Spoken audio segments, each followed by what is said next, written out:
came back for me. You would have done the same for me.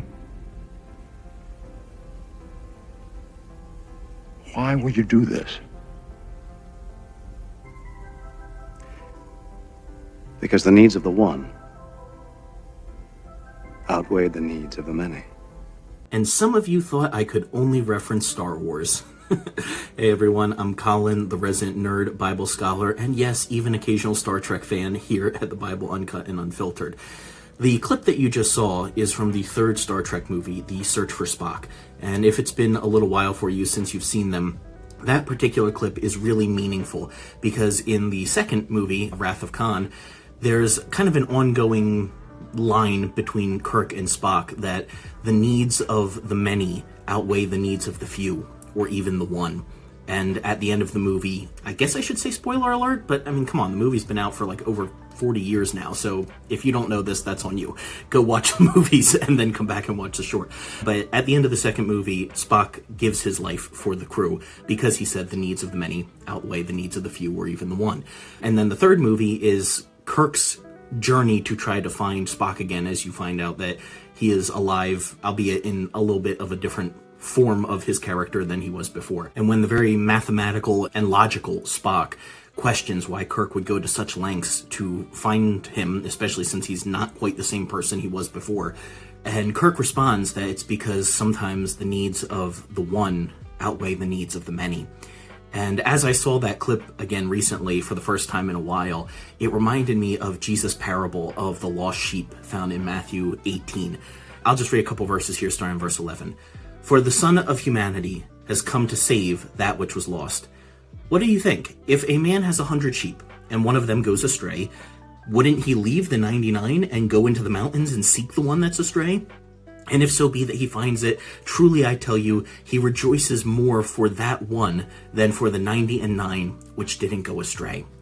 Now, the reason I'm bringing this up at this particular time is it's January right now, at least at the time that I'm recording this, and January is Spiritual Abuse Awareness Month. So we like to tailor some of our content in January to raise awareness of spiritual abuse issues. It's not something that people always realize exists or what it looks like. One way spiritual abuse can occur is when a spiritual leader prioritizes the comfort of the many over the needs of the one. This might look like a church that refuses to put in a handicap ramp because, 95% of our people don't need that and it's not worth all the money for the couple that would. Or perhaps when a church shuts down a ladies' ministry because they just want to solely focus on getting men in the church. Or a situation like in a church I was in where the pastor and deacons said that they would not remove a spiritually abusive leader in the church from his position because if they did so, good tithers would leave. That is prioritizing what they see as the good of the many, the comfort of the many, really, over the few people who had expressed vocally the hurt that had been caused. That is prioritizing the many over the few. That is a form of spiritual abuse, because if we look at this story that Jesus told, the shepherd went after that one. He didn't worry about what was going to happen to the ones that were okay, to the ones that were comfortable. He just went and worried about the one that needed help right then. And in the circles that I grew up in, we always heard this verse preached as a salvation message about how God will chase down the one person that needs salvation and one soul is all that really matters. We just have to get one person saved.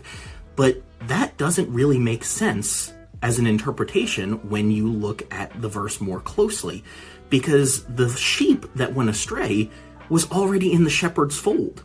It wasn't that the shepherd went out to go find a wild sheep that hadn't been in his flock before and then bring it in.